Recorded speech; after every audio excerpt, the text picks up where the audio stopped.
Hello friends, how are you? Welcome to our YouTube channel Dhyan Commerce, the key of success. Please like, subscribe, share and press bell icon for notifications. Thank you.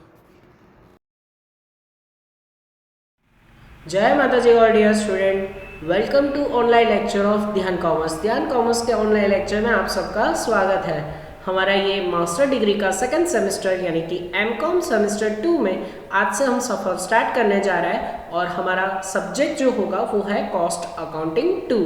Cost accounting 1 आपको पढ़ना है, costing account 2 पढ़ना है, financial accounting and auditing. तो ये इस वाले semester में यानी कि एमकॉम सेमेस्टर 2 में आपको 3 अकाउंट और साथ में स्टैटिस्टिक पढ़ना है। तो 3 अकाउंट्स हैं, तो आज से हम कॉस्टिंग 2 स्टार्ट कर रहे हैं और उसमें यूनिट नंबर 1 में 2 चैप्टर है, पर उसमें से एक चैप्टर यूनिट नंबर 1 का पहला chapter marginal and absorption costing. तो आज से यूनिट 1 कॉस्टिंग 2 में हम स्टार्ट कर रहे हैं। सब्जेक्ट हमारा कॉस्ट अकाउंटिंग 2, चैप्टर का नाम मार्जिनल एंड एब्जॉर्प्शन कॉस्टिंग। चलिए तो let's start suffer of marginal and absorption costing. चलिए तो सबसे पहले कॉस्टिंग 2 की हम पेपर स्टाइल को देख लेते हैं। तो कॉस्टिंग 2 की गुजरात यूनिवर्सिटी की 70 मार्क्स की पूरी पेपर स्टाइल, और जैसे कि आप जानते हो 4 यूनिट्स होते हैं। अब एमसीक्यू हर एक यूनिट के साथ में पूछते हैं। तो question number 1A, sum of marginal and absorption costing, जिसके साथ आज हम शुरुआत करेंगे, वो 14 मार्क्स का बड़ा सम आएगा। और क्योंकि एमकॉम है, ऑप्शन में आपको एक और चैप्टर करना है, question 1A cost profit volume analysis, जिसका सम 14 मार्क्स का रहेगा। साथ में क्वेश्चन 1B में आपको एमसीक्यू करना है एनी 4 आउट ऑफ 6, यानी 6 दिए गए होंगे, उसमें से 4 अटेम्प्ट करना है और 4 मार्क्स कुल मिला के यूनिट 1 के 18 मार्क्स होंगे, जिसका मतलब यहाँ पे आपको 2 चैप्टर करना है, मार्जिनल और साथ साथ कॉस्ट वॉल्यूम प्रॉफिट एनालिसिस। जो मार्जिनल कॉस्टिंग आप पहले पढ़ चुके हो ना, वैसे ही उसके थोड़ी एडवांस लेवल के सम आएंगे। चलो ये हमारा क्वेश्चन 1 था। अब क्वेश्चन 2 की बात करते हैं। तो क्वेश्चन 2A, जिसमें सम ऑफ लिमिटेड फैक्टर की फैक्टर वाले सम आएंगे 14 मार्क्स के। ऑप्शन में आपको question 2A sum of linear programming, जिसके 14 मार्क्स के सम आएंगे। Question 2B again MCQ any 4 out of 6, यानी टोटल इसके भी 18 मार्क्स ये यूनिट के होंगे, जिसमें अगेन 2 चैप्टर है, लिमिटिंग फैक्टर की फैक्टर जिसको बोलते हैं और लीनियर प्रोग्रामिंग। चलिए फिर उसके बाद क्वेश्चन नंबर 3 पे जाएंगे। तो क्वेश्चन नंबर 3A, जिसमें आएगा सम ऑफ डिफरेंशियल कॉस्टिंग, यानी डिफरेंशियल कॉस्टिंग जो टोटली थ्योरी होता है उसके कुछ समझ भी आते हैं। डिसीजन मेकिंग थ्योरी 14 मार्क्स का आपको वहाँ पे उसका सम रहेगा। तो 14 मार्क्स का थ्योरी के साथ साथ आपको सम भी पूछेंगे। ऑप्शन में आप देख सकते हो क्वेश्चन 3A, जिसमें सम और theory of differential costing oblique theory of differential costing 7 यानी कि 14 के ऑप्शन में 7 एक बड़ा सम गिनो, वही चैप्टर का कैलकुलेट करो, या फिर उसके ऑप्शन में थ्योरी। तो क्वेश्चन 3B अगेन एमसीक्यू का रहेगा, एनी 3 आउट ऑफ 5, यानी 5 दिए गए होंगे, उसमें से 3 अटेम्प्ट करने, तो 3 मार्क्स इसके रहेंगे। यानी कुल मिला के आपको यूनिट नंबर 3 में सिर्फ डिफरेंशियल कॉस्टिंग ही करना है, theory as well as practical. अब यूनिट नंबर 4 भी आपको प्योर थ्योरी चैप्टर है, जिसमें आप क्वेश्चन 1A उसमें फर्स्ट थ्योरी ऑफ जीत दैट इज लाइफ साइकिल और target costing 7 marks, theory of जीत life cycle and target costing 7 marks. Option will be same. ये जीत क्या है, तो जस्ट इन टाइम वाला पूरा कॉन्सेप्ट है थ्योरी का, लाइफ साइकिल है और टारगेट कॉस्टिंग, मतलब छोटे छोटे 3 टॉपिक है जो आपको यहाँ पे करने हैं। उसके 2 क्वेश्चन आएंगे 7 मार्क्स के। साथ में क्वेश्चन 4B आएगा एमसीक्यू एनी 3 आउट ऑफ 5, यानी 3 मार्क्स। टोटल कुल मिला के ये दोनों क्वेश्चन जो है 3 और 4 उसके 17 मार्क्स रहते हैं, 17 मार्क्स। तो ऐसे आपका कुल मिला के 17 मार्क्स का कॉस्टिंग 2 का पूरा पेपर स्टाइल बनता है, ठीक है। तो ये आपको याद रखना है। चलिए यूनिट 1 का ये जो चैप्टर है हमारा मार्जिनल एंड एब्जॉर्प्शन कॉस्टिंग। तो सबसे पहले तो जो चैप्टर के ऊपर हेडिंग है मार्जिनल एंड एब्जॉर्प्शन, तो सबसे पहले हमें मीनिंग देखना पड़ेगा, राइट। तो सबसे पहले मीनिंग देखने जा रहे हैं, मीनिंग ऑफ वेरिएबल कॉस्ट, जिसको दूसरे वर्ड में हम बोलेंगे मार्जिनल कॉस्ट। आप चाहे मार्जिनल बोलो या वेरिएबल, बोथ आर सेम। तो वेरिएबल कॉस्ट यानी कि वेरिएबल एक्सपेंडिचर का मीनिंग आप जानते हो, फिर भी इन्वर्टेड कॉमा में यहाँ पे बताया गया है, देख सकते हो आप। The expenditure which is increase with production and decrease with production is known as, or it is called variable expenses or cost. Variable cost per unit is remain constant और रिमेन सेम। देखो आपको पता है कि variable cost या जिसको हम marginal cost बोलेंगे उसका मीनिंग क्या है, which is increase with production and decrease with production is known as variable, और वो पर यूनिट ऑलवेज सेम रहती है। तो ये आप जानते हो, इसमें कुछ नया नहीं है, ठीक है। सेकेंड पैराग्राफ में हमें एक और meaning, the system of determining cost of production by excluding fixed expenditure from the total cost is known as marginal cost. देखो मार्जिनल कॉस्ट का एक और मीनिंग, ऐसे सिस्टम जहाँ पे आप cost of production find out करते हो but excluding fix cost, fix cost को ध्यान में रखे बगैर अगर आप अपने कॉस्ट ऑफ प्रोडक्शन ढूंढ रहे हो तो वो आपके लिए मार्जिनल कॉस्ट है, ठीक है। तो ये दो मीनिंग आपको याद रख लेने हैं छोटे से। फिर उसके बाद हम मीनिंग लेने जा रहे हैं वेरिएबल कॉस्टिंग। ये कॉस्ट था तो कॉस्टिंग का मतलब क्या होता है, तो आप पैराग्राफ में देख सकते हो, अ कॉस्टिंग सिस्टम, ऐसी कॉस्ट के system in which cost is determined on the basis of only variable cost which is changes accordingly to the production. आप ऐसी कोई कॉस्टिंग सिस्टम यूज़ करते हो जहाँ पे कॉस्ट के लिए सिर्फ वेरिएबल कॉस्ट को कंसिडर करते हो कॉस्ट ऑफ प्रोडक्शन के लिए, without taking into fix overheads is known as variable costing.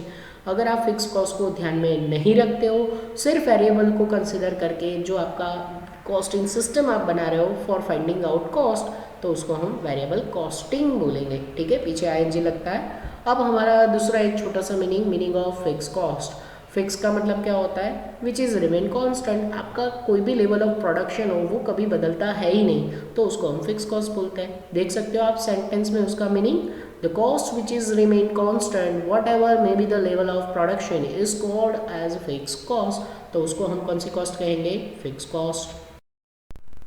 चलिए, तो अब जो मीनिंग देख लिया है हमने, फिर उसके बाद अब हम जाएंगे सीधे आंसर की ओर। तो यहाँ पे हमें आंसर क्या मांगा होता है, स्टेटमेंट ऑफ इनकम यानी कि प्रॉफिट, नेट प्रॉफिट आंसर मांगता है as per variable and as पर एब्जॉर्प्शन, यानी मार्जिनल स्टेटमेंट के हिसाब से और एब्जॉर्प्शन के हिसाब से। तो हमें दो स्टेटमेंट बनाने होता है, पर उसके पहले हमें कुछ नोट्स प्रिपेयर करनी होती है। तो आप यहाँ पर सेंटेंसेस में वही चीज़ देख सकते हो।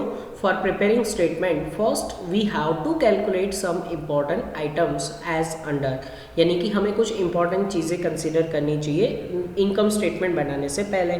तो उससे पहले नोट नंबर 1, ये चीज़ आप स्टेप्स याद रखोगे जो हर एक समय हमें काउंट करना है। तो नोट नंबर 1 में हम सबसे पहले काउंट करेंगे factory fixed overhead absorption rate, यानी फैक्टरी का fix overhead rate find out करना है। कैसे करेंगे, तो budgeted fix overhead divide by budgeted production. तो दो चीज़ों को एक दूसरे के साथ डिवाइड करोगे तो आपको फैक्टरी का फिक्स ओवरहेड रेट मिल जाएगा। तो मतलब फिक्स कॉस्ट को फिक्स ओवरहेड के बजटेड फिक्स प्रोडक्शन के साथ डिवाइड करना है, ठीक है। चलिए, तो नोट नंबर 1 के बाद नोट नंबर 2 प्रिपेयर करना है, जो उससे भी ज़्यादा इंपॉर्टेंट है, वो है डिस्ट्रीब्यूशन ऑफ यूनिट, यानी कि जो यूनिट्स है विथ इन स्टॉक। तो जो प्रोडक्शन सेल्स यूनिट होते हैं वो हमें यहाँ पे ढूंढने होते हैं। कई बार ओपनिंग एंड क्लोजिंग स्टॉक कितना है वो नहीं बताया गया होता, तो वो ढूंढना होता है। तो नोट नंबर 2 का सिंपल फॉर्मेट, पहला कॉलम पर्टिकुलर का, फिर पर्टिकुलर अगर 2 टाइम पीरियड का है तो फर्स्ट ईयर सेकेंड ईयर, आपको जैसे भी करके अगर सम में दिया गया है, सपोज 2 मंथ का दिया हो, पहले 6 महीने का दिया हो, दूसरे 6 महीने का दिया हो, 2018 का दिया, 2019 का दिया, जो भी 2 पर्टिकुलर टाइम का है उस हिसाब से आपको प्रिपेयर करना है। तो सबसे पहले ये डिस्ट्रीब्यूशन ऑफ यूनिट, जो पूरा कैलकुलेशन टेबल आपको सिर्फ यूनिट के बारे में बता रहा है, ये रुपीज़ का नहीं है, सिर्फ यूनिट का है खेल। चलो, सबसे पहले ये जो डिस्ट्रीब्यूशन ऑफ यूनिट है वो स्टार्ट होगा ओपनिंग स्टॉक के साथ। उसमें हमें प्रोडक्शन यूनिट को प्लस कर देना है, तो हमारे पास एक आंसर आ जाएगा। तो ओपनिंग मतलब ओपनिंग प्लस प्रोडक्शन, तो जो आंसर आएगा उसमें से हमें सेल्स यूनिट को माइनस करना है। तो जैसे opening plus production minus cell करोगे, आपको आपका फाइनल आंसर यानी कि क्लोजिंग स्टॉक मिल जाएगा। तो इस तरीके से हमारा डिस्ट्रीब्यूशन ऑफ यूनिट का पूरा फॉर्मेट बनता है। चलिए, अब जो 2 स्टेटमेंट उन्होंने मेन मांगे होते हैं, अब वो दोनों स्टेटमेंट पे जाएंगे। और सबसे पहले जो हम सीक्वेंस वाइज देखते हैं, तो income statement of the basis of variable, that means marginal costing. तो हम सबसे पहले इनकम स्टेटमेंट यानी कि नेट प्रॉफिट तक जाएंगे। कौन से स्टेटमेंट के बेसिस पे, मार्जिनल कॉस्टिंग के बेसिस पे। तो अब स्टेटमेंट के लिए मैं फिर से टेबल आपको एक समझा रहा हूँ, 3 कॉलम होगी उसमें। सबसे पहला पर्टिकुलर एंड जो 2 टाइम पीरियड है, first year and second year, तो उसकी कॉलम आ जाएगी। और ये टेबल ऑलवेज स्टार्ट होगा आपके 2 यूनिट्स के साथ। पहले आपको प्रोडक्शन यूनिट कॉपी कर लेना है, देन उसके बाद वहाँ पे सेल्स यूनिट दिए गए होंगे वो कॉपी करना है। नोट नंबर जो 2 हमने प्रिपेयर किया था वहाँ से ये कॉपी कर सकते हो। और फिर आपको वहाँ पे सबसे पहले लिखना है सेल्स यूनिट, जो कैसे फाइंड आउट, सॉरी सेल्स लिखना है जो हम फाइंड आउट करेंगे unit of sold multiply by selling price. तो सेल के यूनिट को सेलिंग प्राइस से मल्टीप्लाई करोगे आपको आंसर नंबर ए मिल जाएगा। फिर उसके बाद क्योंकि मार्जिनल का स्टेटमेंट है आपको लेस करना है वेरिएबल प्रोडक्शन कॉस्ट, सिर्फ और सिर्फ कौन सी आई, वेरिएबल। और वो कैसे फाइंड आउट करोगे, तो प्रोडक्शन यूनिट को वेरिएबल कॉस्ट जो आपको टोटल दी गई होगी, कई बार मटेरियल लेबर वगैरह का प्लस माइनस करके लिखना पड़ता है, तो प्रोडक्शन यूनिट को मल्टीप्लाई करेंगे वेरिएबल कॉस्ट के साथ तो वो मिल जाएगा। और वेरिएबल प्रोडक्शन कॉस्ट में कौन कौन सी आ सकती है, उसमें आ सकता है डायरेक्ट मटेरियल, देन उसके बाद उसमें आ सकता है डायरेक्ट लेबर, देन उसके बाद उसमें आ सकता है वेरिएबल, नाम ही है वेरिएबल फैक्ट्री ओवरहेड। तो ये सब कुछ वहाँ पे आपको लेना चाहिए। अगर कोई एडिशनल वेरिएबल कॉस्ट है, एक्सपेंडिचर है at the end of year, तो वो भी वहाँ पे ले लेना चाहिए। मतलब सारी की सारी वेरिएबल कॉस्ट आपको यहाँ पे लेस करनी है सेल्स में से, ठीक है। तो ये सारी वेरिएबल कॉस्ट लेस करोगे तो उसको हम बोल सकते हैं टोटल वेरिएबल प्रोडक्शन कॉस्ट, यानी ये सभी वेरिएबल को आप सिर्फ एक प्लस करोगे। तो यहाँ तक sale minus variable production cost इतना समझ में आया है। तो अब टेबल को आगे कंटिन्यू करते हैं। अब इसमें प्लस और माइनस होगा। सबसे पहले प्लस होगा ओपनिंग स्टॉक, जो आपके ओपनिंग स्टॉक की यूनिट है उसको वेरिएबल कॉस्ट के साथ मल्टीप्लाई करना है। वेरिएबल कॉस्ट जो आपको लेस किया हुआ है ना मटेरियल लेबर, वहाँ से आपको वेरिएबल कॉस्ट मिल जाएगा। वेरिएबल का दूसरा नाम मार्जिनल।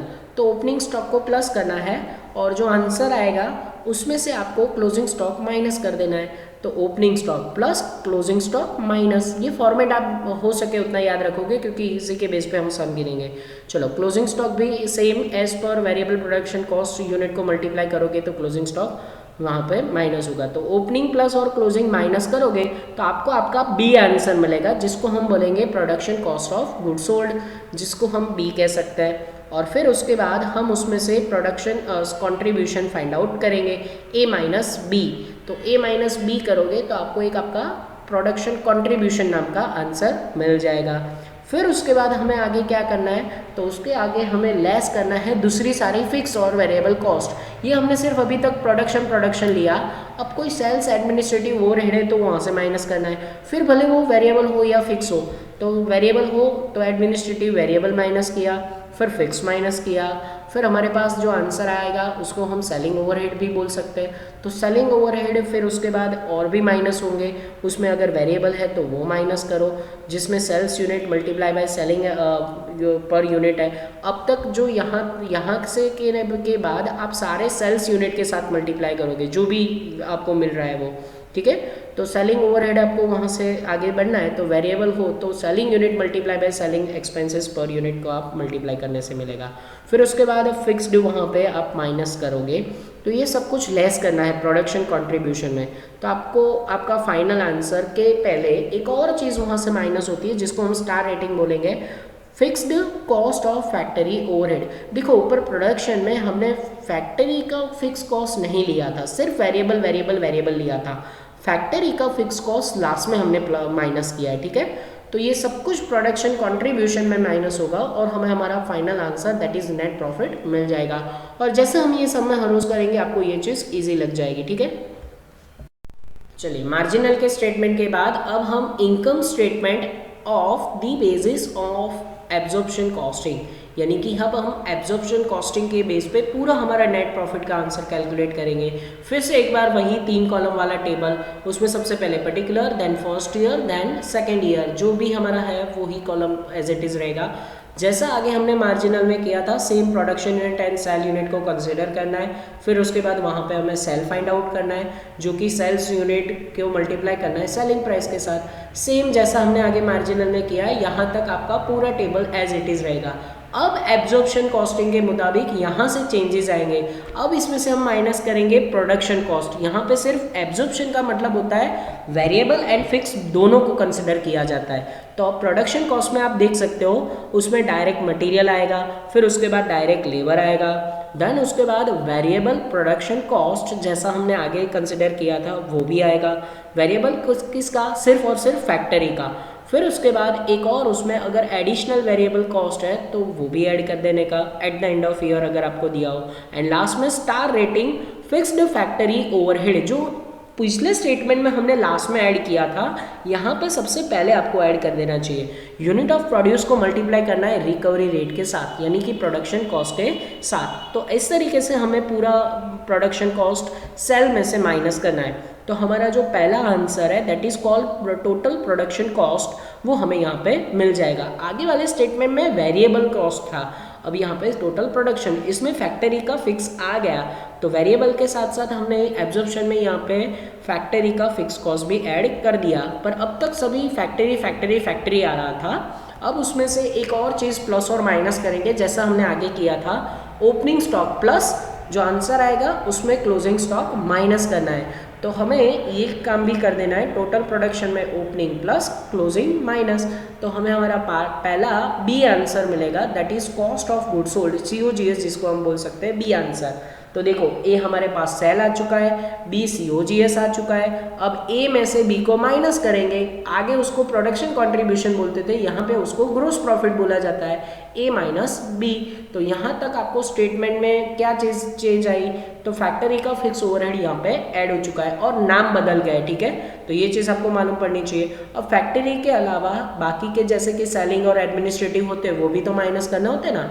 तो सेम यहाँ पे सेलिंग एडमिनिस्ट्रेटिव कोई भी एक्सपेंसेस हो, वो भले फिक्स एंड वेरिएबल हो, तो वो दोनों यहाँ से माइनस करना है GP में से।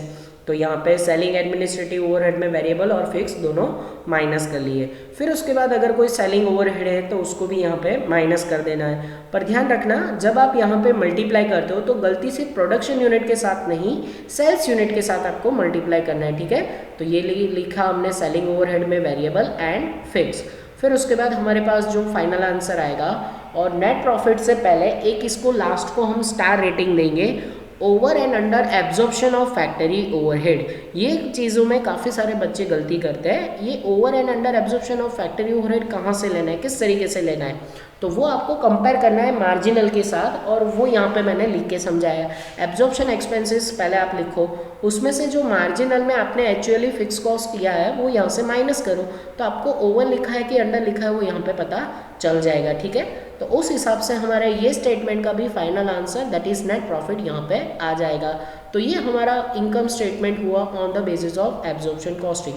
तो दोनों कॉस्टिंग टेबल हमें फाइनल आंसर प्रोवाइड कर रहा है नेट प्रॉफिट का। चलिए एट द लास्ट अगर हमें जानना है कि ये मार्जिनल एंड एब्जॉर्प्शन कॉस्टिंग वाले चैप्टर में मेरा सम सही है कि गलत, तो उसके लिए उन्होंने मांगा हो या ना मांगा हो स्टेटमेंट ऑफ रिकंसिलेशन बनाई दो। 4 या 5 लाइन का ही ये स्टेटमेंट रहता है जो आपको ड्रॉ कर लेना है, तो आपको पता चल जाएगा कि आपका आंसर सही है कि गलत। तो इसमें भी 2 टाइम पीरियड हो, तो पर्टिकुलर के बाद फर्स्ट ईयर सेकेंड ईयर करके कॉलम लेना है। सबसे पहले हम चेक करेंगे डिफरेंस इन प्रॉफिट। अब डिफरेंस इन प्रॉफिट कैसे मिलेगा, तो उसमें पहला लेना है profit according to the absorption costing, यानी एब्जॉर्प्शन कॉस्टिंग जो हमने लास्ट स्टेटमेंट बनाया ना, उसका प्रॉफिट दोनों ईयर का कॉपी कर लो, उसमें से लेस करो profit according to the marginal costing, यानी कि मार्जिनल कॉस्टिंग का प्रॉफिट एब्जॉर्प्शन में से माइनस करो।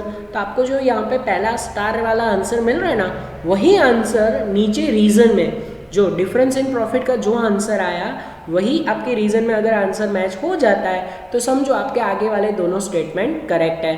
तो अब रीजन में क्या करना है, तो रीजन में ओवर और high value of costing stock as per the absorption costing, यानी कि एब्जॉर्प्शन कॉस्टिंग में जो आपने क्लोजिंग स्टॉक की ज़्यादा वैल्यू लिखी है ना, ओवर वैल्यू, वो यहाँ पे आपको डिफरेंस में लेना है। तो ये कहना क्या चाहता है, तो ऑलवेज एब्जॉर्प्शन, यानी कि जो हमने दूसरा स्टेटमेंट बनाया ना, उसमें ओपनिंग एंड क्लोजिंग स्टॉक की ज़्यादा वैल्यू ही ली होगी, तो higher value of closing stock यहाँ पे सबसे पहले लिखना है, उसमें से माइनस करना है सेम ओवर और higher value of opening stock as पर एब्जॉर्प्शन कॉस्टिंग डिफरेंस, यानी कि क्लोजिंग स्टॉक की ज़्यादा वैल्यू में से ओपनिंग स्टॉक की ज़्यादा वैल्यू को माइनस करो तो आपको नीचे सेम आंसर प्रोवाइड होगा।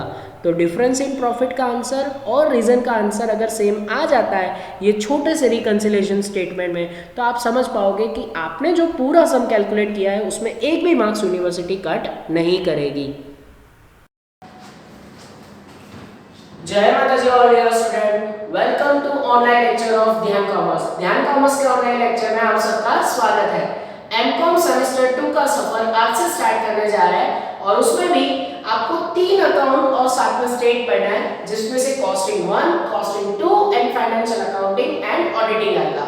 बट उसके साथ सबसे पहले आज जो हम स्टार्ट करेंगे कॉस्टिंग 2 में से यूनिट नंबर 1, जिसमें एक्चुअली में 2 चैप्टर है, कॉस्ट प्रॉफिट वॉल्यूम एनालिसिस भी है, पर उसके अलावा यूनिट 1 का चैप्टर नंबर 1 जो फॉर्मेट बेस्ड चैप्टर है, नाम है उसका मार्जिनल एंड एब्जॉर्प्शन कॉस्टिंग। तो आज से कॉस्टिंग 2 का यूनिट नंबर 1 का एक छोटा सा पार्ट, एक चैप्टर स्टार्ट किया है हमने, ठीक है। पावर पॉइंट प्रेजेंटेशन में ऑलरेडी आपने उसका पूरा theory, content, meaning and format देख लिया है और उसको आज हम एक ही समय समझ लेंगे। तो फॉर्मेट अगर आप सीख लोगे तो ये चैप्टर में आपको ज्यादा परेशानी बिल्कुल नहीं होगी। तो ये चैप्टर में एक्चुअली है क्या, तो आपको रिकंसिलिएशन स्टेटमेंट बनाना है। रिकंसिलिएशन स्टेटमेंट आपका फाइनल आंसर होता है, बट उससे पहले आपको नेट प्रॉफिट तक जाना है 2 मेथड का यूज करके। उसमें है marginal costing and absorption costing. तो थोड़ा सा रिवीजन कर लेता हूँ। मार्जिनल कॉस्टिंग का मतलब क्या होगा, तो मार्जिनल यानी कि वेरिएबल, मार्जिनल का मतलब वेरिएबल, एब्जॉर्प्शन का मतलब फिक्स। तो मार्जिनल का मीनिंग ये होगा, the cost which is increase with production decrease with production is known as in variable costing. अब उसके साथ साथ आपको ये भी पता होना चाहिए कि variable per unit always fix रहता है, ठीक है। फिर उसके अलावा अगर मैं फिक्स कॉस्ट का मीनिंग बताऊं, व्हिच इज रिमेन कांस्टेंट। अगर फिक्स कॉस्ट तो मुझे पता ना हो, जो आप ऑलरेडी जानते हो, which remain constant in every level of production. तो यहाँ पे हम नेट प्रॉफिट फाइंड आउट करेंगे। हमारे पास स्टेप कितने, अगर मुझे सम काउंटिंग करना हो तो कितने स्टेप तक हम काम करेंगे। तो सबसे पहले कोई भी सम हो, आप पहले 2 नोट्स प्रिपेयर करोगे। 2 नोट्स है जो आपके पास, वो हमें सबसे पहले प्रिपेयर करना है। फिर उसके बाद income statement as per marginal, जिसको दूसरे वर्ड में हम वेरिएबल बोलेंगे, मार्जिनल का दूसरा नाम वेरिएबल, वो स्टेटमेंट हमें इनकम दे रहा है। क्या दे रहा है, इनकम, यानी कि फाइनल आंसर हमारा नेट प्रॉफिट आएगा। तो सबसे पहले मार्जिनल के हिसाब से आप नेट प्रॉफिट फाइंड आउट कर लो, फिर आप वही स्टेटमेंट्स एब्जॉर्प्शन के मुताबिक करो। एब्जॉर्प्शन का दूसरा नाम फिक्स कॉस्ट। तो एब्जॉर्प्शन के बिहाफ में आपको उसमें सेम स्टेटमेंट ड्रॉ करना है। फिर ये 2 स्टेटमेंट बन जाने के बाद रिकंसिलिएशन। अगर रिकंसिलिएशन का आंसर आ गया तो समझो बाबा अमानत बेड़ा पार, यानी कि आपको पूरे मार्क्स ये चैप्टर दिलाएगा। तो फॉर्मेट बेस्ड चैप्टर है। चलो लेट्स स्टार्ट एग्जांपल नंबर 1। तो पावर पॉइंट प्रेजेंटेशन में समझाया हुआ है, पहले एक सम में, छोटे से सम में देख लेते हैं पूरा फॉर्मेट। तो एग्जांपल नंबर 1, आपके पास जो टेक्स्ट बुक हो उसमें पेज नंबर 41 पे पहुंच जाओ। चलिए सबसे पहला बेसिक सम हम स्टार्ट कर रहे हैं और छोटा सा अमाउंट रीडिंग करना है, एक ही पैराग्राफ दिया है और सीधा आंसर। चलिए मैं रीड कर रहा हूँ। कॉस्टिंग 2 में आपके पास एग्जांपल नंबर 1 पेज नंबर 41। चलिए प्रैक्टिकल में पहला सम। The unit of marginal cost of item produce of Mona Chemical Limited is rupees 10 and its unit selling is rupees 20। भाई marginal cost, unit of marginal cost आपको provide किया है। एक Mona chemical नाम की कंपनी है जिसका 10 रुपए है। ये मार्जिनल कॉस्ट का दूसरा नाम क्या होता है, वेरिएबल कॉस्ट। तो पहली लाइन में आपको वेरिएबल कॉस्ट दिया हुआ है। यूनिट सेलिंग प्राइस इज 20, जो यूनिट वो लोग सेल कर रहे हैं उसकी सेलिंग प्राइस कितनी है, 20। वेरिएबल कॉस्ट दिया है, सेलिंग प्राइस दिया है। चलो फिर आगे बढ़े। It's budgeted production of fix 10,000। Budgeted production दिया है। बजटेड के 2-3 और नाम है, स्टैंडर्ड बोलते हैं उसको, एस्टिमेटेड भी बोलते हैं। तो यहाँ पे आपको बजटेड यूनिट दिए हुए हैं 10,000। while its selling for the first year is 6,000 unit and 13,000 unit for the next second year। भाई 2 अलग-अलग साल के आपको सेल दिए गए। फर्स्ट ईयर सेल था 6,000, फिर उसके बाद 13,000। Annual fix cost was rupees 50,000। Annual fix cost आपको प्रोवाइड किया है 50,000। फिक्स कॉस्ट का मतलब क्या होता है, which remain constant each and every year। That फिर उसके बाद लास्ट लाइन में आपको दिया है actual production for first year 10,000 and 9,000 during the second year. फिर आपको प्रोडक्शन की इंफॉर्मेशन दे दिया है। फिर लास्ट में आंसर क्या मांगा है, सेकंड पैराग्राफ, एक सेंटेंस जो बहुत इंपॉर्टेंट होगा हमारे लिए। Calculate the profit under the both absorption costing, marginal costing, explain the difference between the two. आपको कैलकुलेट करना है profit as per marginal costing, as पर एब्जॉर्प्शन कॉस्टिंग एंड दोनों के बीच का डिफरेंस, यानी कौन सा स्टेटमेंट, रिकंसिलिएशन स्टेटमेंट। तो यहाँ तक मैक्सिमम काम वो लोग पूछेंगे। चैप्टर का सम थोड़ा लेंथी होगा पर आपके लिए इजी क्यों बन जाएगा, क्योंकि पूरा फॉर्मेट बेस्ड वर्क करना है। देखो अब सम में मुझे पूरा वर्किंग स्टार्ट करना है, डायरेक्ट मैं स्टेटमेंट में नहीं जा सकता। सबसे पहले मुझे ये दो नोट्स प्रिपेयर करने पड़ेंगे, नोट नंबर 1, नोट नंबर 2। चलिए प्रिपेयर करना स्टार्ट करें और उसमें सबसे पहले हम नोट नंबर 1 पे जाएंगे, फैक्ट्री फिक्स ओवरहेड रेट। और फैक्ट्री फिक्स ओवरहेड रेट कैसे मिलेगा? तो फॉर्मूला है budgeted overhead cost upon budgeted production. Budgeted overhead cost यानी कि आपकी fix cost, budgeted fix cost जिसको हम बोल सकते हैं। तो बजटेड फिक्स कॉस्ट हमारे पास कितनी है ओवरहेड की? 50,000। लिखा आपको 50,000 सेकेंड लास्ट टाइम में बजटेड फिक्स फैक्ट्री ओवरहेड। चलो बजटेड फिक्स्ड फैक्ट्री ऐसा भी आप कह सकते हो, बजटेड फिक्स्ड फैक्ट्री ओवरहेड। इसका पूरा नाम मैं लिख देता हूँ, ठीक है, तो आपको ये समझ में आए इस तरीके से, बजटेड फिक्स्ड फैक्ट्री ओवरहेड। चलो ये हमारे पास कितना है 50,000। फिर उसके बाद अपॉन में बजटेड प्रोडक्शन लेना है। बजटेड प्रोडक्शन आपको सेकंड लाइन में दिया गया है 10,000 यूनिट फिक्स, 10,000 यूनिट वो लोग बना रहा है। तो 50,000 इनटू डिवाइड बाय 10,000 यूनिट करोगे तो आपके पास फैक्ट्री फिक्स का रेट आ जाएगा, रेट आई थिंक 5 रुपए आएगा। क्लियर? कैसे मिला देखो, फैक्ट्री फिक्स ओवरहेड रेट मिला, उसके लिए ऊपर बजटेड फैक्ट्री फिक्स ओवरहेड लेना है, उसको डिवाइड करना है बजटेड प्रोडक्शन के साथ, तो मुझे रेट मिल गया। इसकी जरूरत कहीं ना कहीं हमें पड़ेगी। चलो आगे बढ़े, note number 2, distribution of unit. अब डिस्ट्रीब्यूशन ऑफ यूनिट आपको हर एक 2 साल की, 3 साल की जितना भी इंफॉर्मेशन दिया है वो यहाँ पे कंसीडर कर देना है। तो कोई दो टाइम पीरियड की इंफॉर्मेशन दी हो सकती है, यहाँ पे मुझे फर्स्ट ईयर सेकेंड ईयर करके दो इंफॉर्मेशन दी। तो डिस्ट्रीब्यूशन ऑफ यूनिट का टेबल कैसे बना? सबसे पहले पर्टिकुलर, फिर first year, then second year. अब उसके बाद ये टेबल का फॉर्मेटिंग देखो, फिक्स फॉर्मेट। इसमें हम लेंगे, शुरुआत करेंगे ओपनिंग स्टॉक के साथ, उसमें प्रोडक्शन यूनिट ऐड करना है, सेलिंग यूनिट माइनस करना है, तो मेरे पास आंसर आएगा क्लोजिंग। फिर से एक बार, opening plus production minus selling is equal to closing. तो बस ये सेकेंड नोट में ये फॉर्मेट याद रखना है। अब हम जाएंगे अंदर कि हमारे पास कहीं ओपनिंग स्टॉक, क्लोजिंग स्टॉक या प्रोडक्शन या सेल के यूनिट है, तो उसके लिए मेरा ध्यान जा रहा है थर्ड लाइन में। वहां पे ऐसा बताया गया है while the selling of first year is 6,000 and second year 13,000। तो मेरे पास सेल का आंसर है, यहाँ पे रख सकता हूँ मैं। फर्स्ट ईयर का सेल मुझे दिखा 6,000 यूनिट, और ये पूरा टेबल सिर्फ आपको यूनिट दिखाएगा। क्या दिखाएगा? यूनिट्स। तो देखो फर्स्ट ईयर में 6,000, सेकेंड ईयर में 13,000। चलो फिर आगे बढ़े। अब मेरे पास साइड तक प्रोडक्शन है, फर्स्ट पैराग्राफ की last line, production of first year was 10,000 and 9,000 during the second year. तो फर्स्ट ईयर में प्रोडक्शन मुझे दिखा 10,000, सेकंड ईयर में 9,000। पर इसके अलावा आपको यूनिट में इंफॉर्मेशन नहीं है, तो अब देखो ओपनिंग एंड क्लोजिंग स्टॉक तक कैसे पहुंचा जाएगा। फर्स्ट ईयर ऐसा मान लो कि कोई ओपनिंग स्टॉक नहीं दिया है तो नहीं होगा डैश। अब मैं ओपनिंग स्टॉक में कुछ नहीं है, उसमें प्रोडक्शन 10,000 ऐड करूं तो मेरे पास 10,000 आंसर आएगा। देखते जाओ, 10,000 में से सेलिंग यूनिट 6,000 माइनस करना है, यहाँ पे 13 माइनस करना है, ये माइनस साइन है, तो 10 में से 6,000 माइनस किए, क्लोजिंग स्टॉक कितना आया? 4,000। तो इसका मतलब फर्स्ट ईयर में क्लोजिंग स्टॉक 4,000 आया। अब देखो सेकेंड ईयर के लिए जा रहा हूं मैं, सेकेंड ईयर में कोई ओपनिंग स्टॉक की इंफॉर्मेशन नहीं है, पर पर्टिकुलर साल का, प्रीवियस ईयर का क्लोजिंग नेक्स्ट ईयर के लिए क्या हो जाता है? ओपनिंग। तो यही 4,000 में यहाँ पे राइट डाउन करो, हाँ या ना?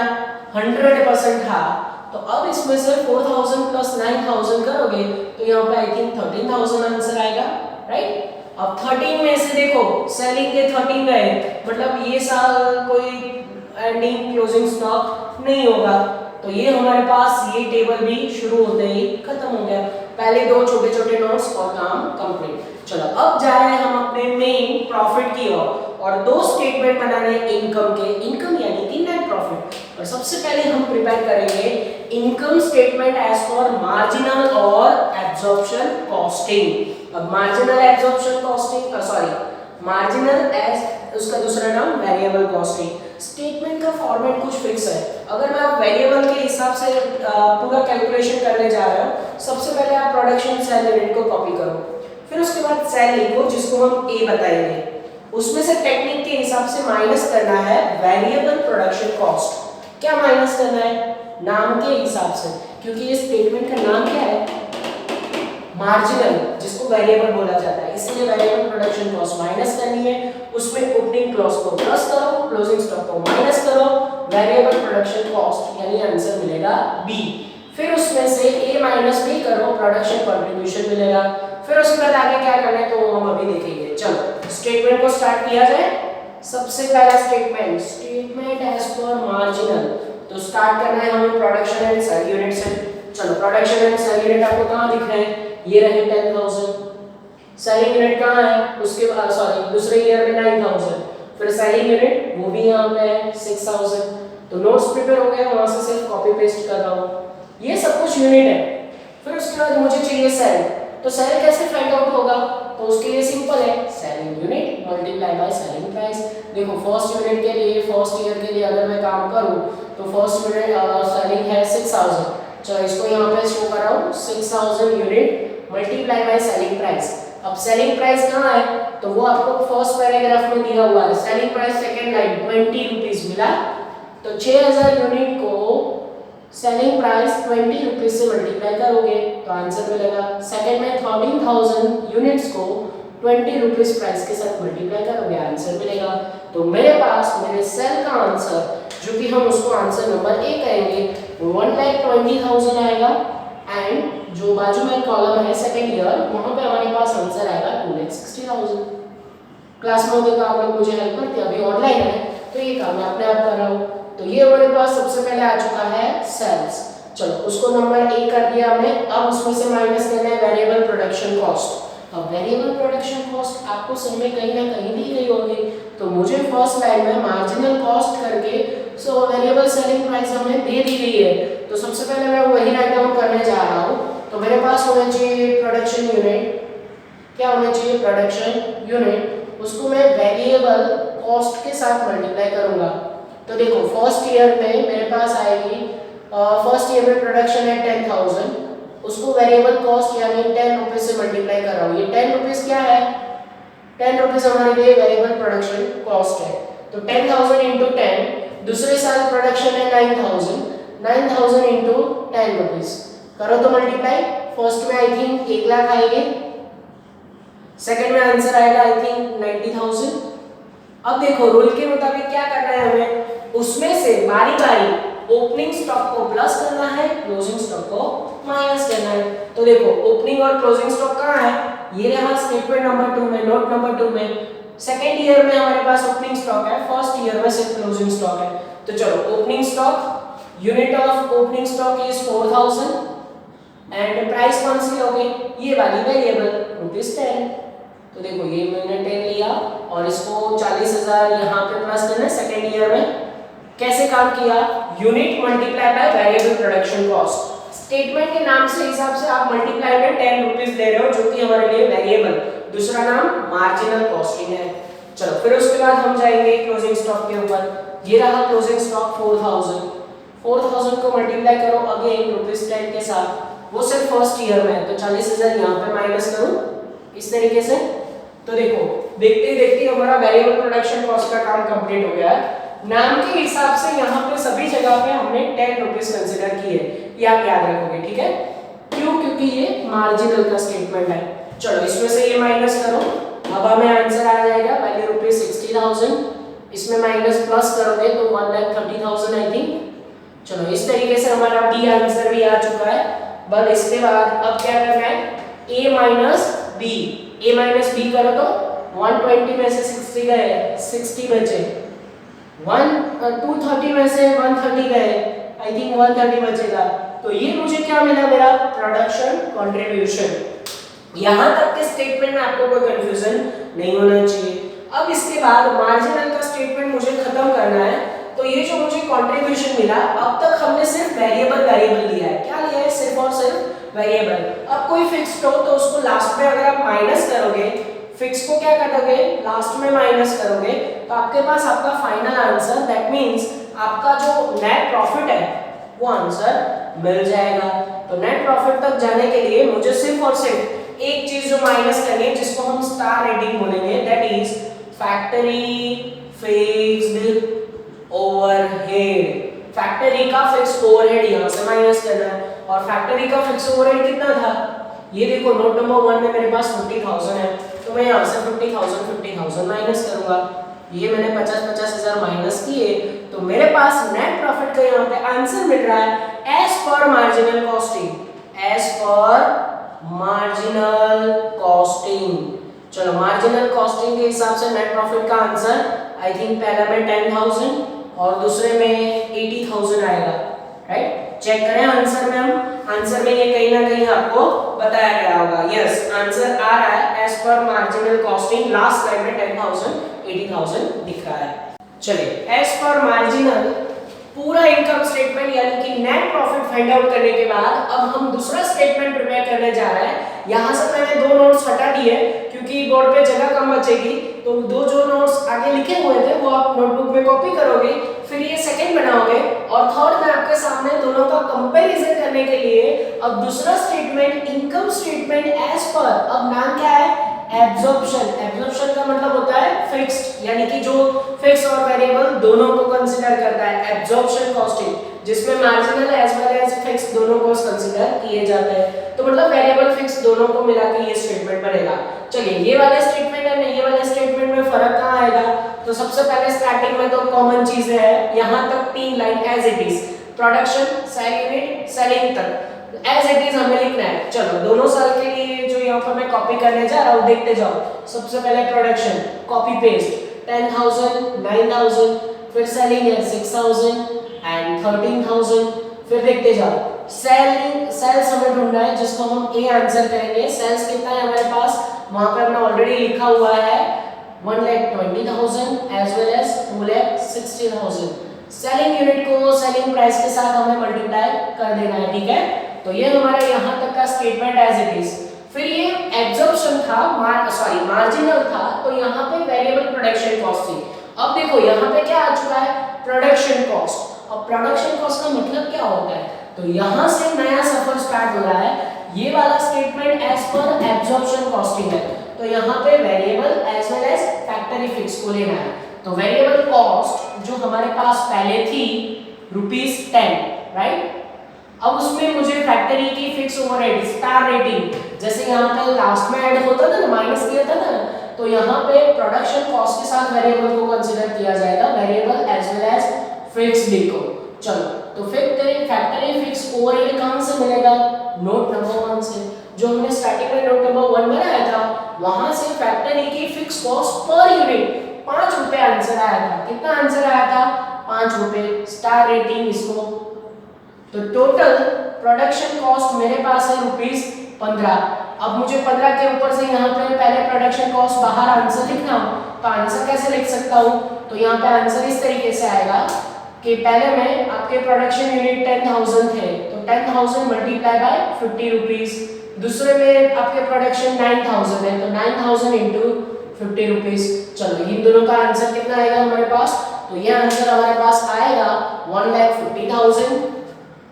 1,50,000। अच्छा आप इस तरीके से भी कर सकते हो, एग्जाम में आपको ऐसा ही करना चाहिए। यहाँ पर मैं फुल फॉर्मेट आपके लिए लेने जा रहा हूँ। देखो 10,000 इंटू 10, 5,000 इंटू 10, ऐसा करके आपको पहले बाहर लिखना चाहिए। जैसे कि 10,000 इंटू 10 आएगा आंसर 1 लाख। चलो देखते जाओ, 10,000 इंटू 10 प्रोडक्शन यूनिट के साथ 1 लाख, 10 टू 90,000। फिर उसके बाद 5 into 10 I think 50,000, 5 into 9 I think 45,000। तो ये हमारा जो आंसर आया। फिर उसके बाद इन दोनों को टोटल कर सकते हो, या 15 इंटू 10 15 इंटू 9 भी कर सकते हो, टोटल करोगे तो भी चलेगा। तो ये मेरे पास 1,50,000 आंसर आएगा, इसका आंसर 1,35,000 आई थिंक, यस। तो कितना इजी है देख सकते हो आप फॉर्मेटिंग। फिर उसके बाद हमें उसमें जोड़ना है ओपनिंग स्टॉक। क्या प्लस करना है, ओपनिंग स्टॉक। और ओपनिंग स्टॉक है कितना, एक्चुअली हमारे पास 4,000 है जो हमने यहाँ पे लिखा था। अब उसको मल्टीप्लाई कितने से करोगे, 15 रुपए के साथ। देखो आगे हमने 10 रुपए लिए थे क्योंकि वो मार्जिनल था, अब एब्जॉर्प्शन है तो यहाँ पे 15 रुपए लिए ये वाली कॉस्ट, क्योंकि ये एब्जॉर्प्शन है जिसमें फिक्स एंड वेरिएबल दोनों कंसीडर किया जाता है। चलो करो multiply, 4,000 into 15 I think answer 60,000 आएगा, जो सिर्फ और सिर्फ सेकेंड ईयर में, फर्स्ट ईयर में ओपनिंग स्टॉक नहीं है। फिर उसमें से आपको माइनस करना है क्लोजिंग स्टॉक। और क्लोजिंग स्टॉक का आंसर हमारे पास अगेन 4000 यूनिट है, उसको भी 15 रुपीस के साथ मल्टीप्लाई करो। चलो तो वो अगेन आएगा 60,000 जो कि सिर्फ फर्स्ट ईयर में, सेकंड ईयर में डैश। तो अब देखो प्रोडक्शन कॉस्ट ये 50,000, इसमें ये माइनस करो 135 में ऐड करो, आपको जो आंसर मिलेगा वो क्या मिलेगा, COGS that is called cost of goods sold, answer number B. करो तो माइनस, यहाँ पर हमारे पास आंसर आएगा आई थिंक 90,000 और यहाँ पे आंसर आएगा 1,95,000। अब देखो ये बी आंसर आ चुका है, ए में से बी को माइनस करोगे, यहाँ पे उसको प्रोडक्शन कंट्रीब्यूशन बोलते थे और यहाँ पे एब्जॉर्प्शन में उसको बोलेंगे जीपी यानी कि ग्रॉस प्रॉफिट।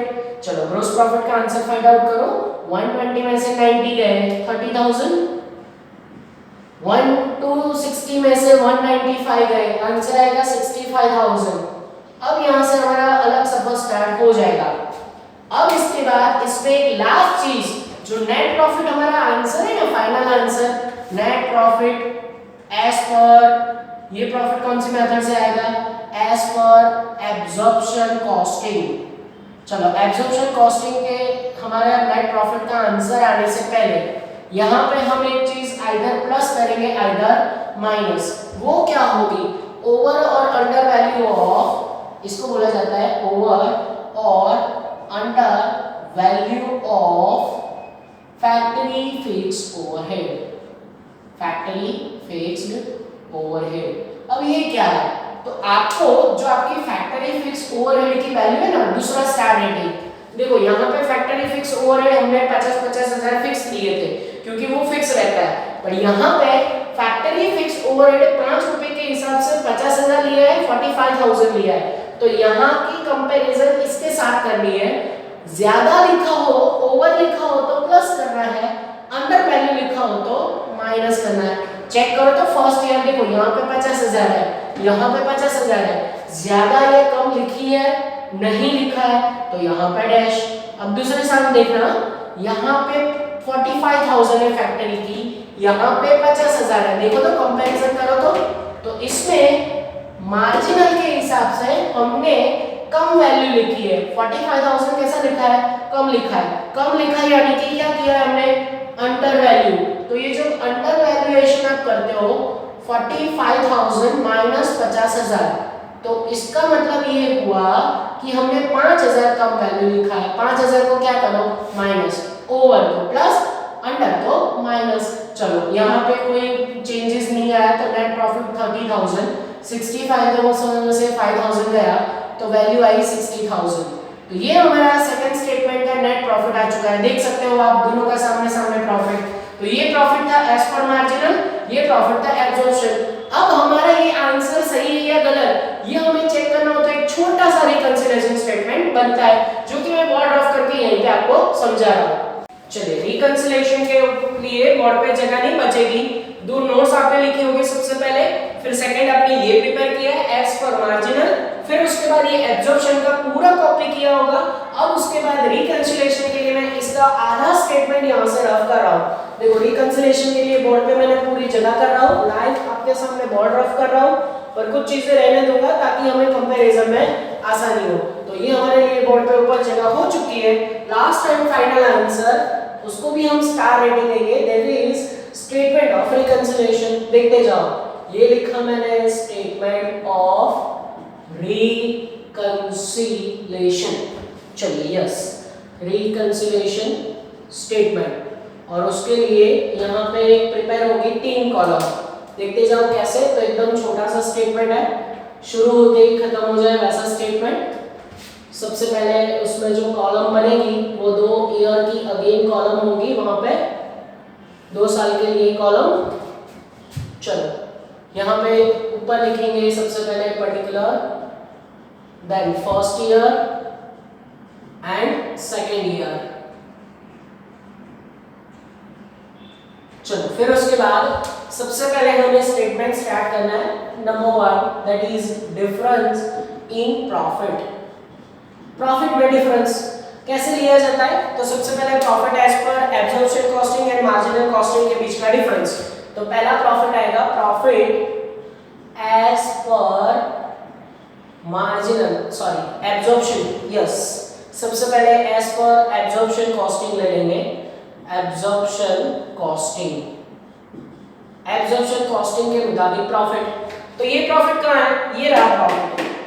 फर्स्ट ईयर में हमारे पास 30,000 है, सेकेंड ईयर में प्रॉफिट है 60,000, उसमें से माइनस कर देना है। क्या करना है हमें, लेस करना है। लेस पर लिखूं, चलो लेस क्या करना है हमें, प्रॉफिट एज पर, दूसरा स्टेटमेंट कौन सा है, profit as per marginal costing. चलो ये काम हम कर लेंगे। तो एब्जॉर्प्शन में से मार्जिनल का प्रॉफिट यानी कि ये वाला प्रॉफिट माइनस करो, माइनस 10,000 माइनस 80,000, देखते जाओ। तो मेरे पास यहाँ पे फर्स्ट आंसर आएगा जो कि है यहाँ पे प्लस 20,000 एंड यहाँ पे आई थिंक माइनस 20,000। अब यही आंसर अगर मुझे यहाँ पे दूसरा रीजन में, उसके जो रीजंस है वहां पे अगर मिल जाए, सॉरी रीजन, चलो यहाँ पे अगर रीजन में मुझे यही आंसर मिल जाए प्लस 20 एंड माइनस 20, तो समझ लो कि आपने ये जो दोनों स्टेटमेंट बनाए वो सही है। पर उसके लिए यहाँ पे सबसे पहले मुझे लिखना पड़ेगा over value of closing stock as पर एब्जॉर्प्शन कॉस्टिंग।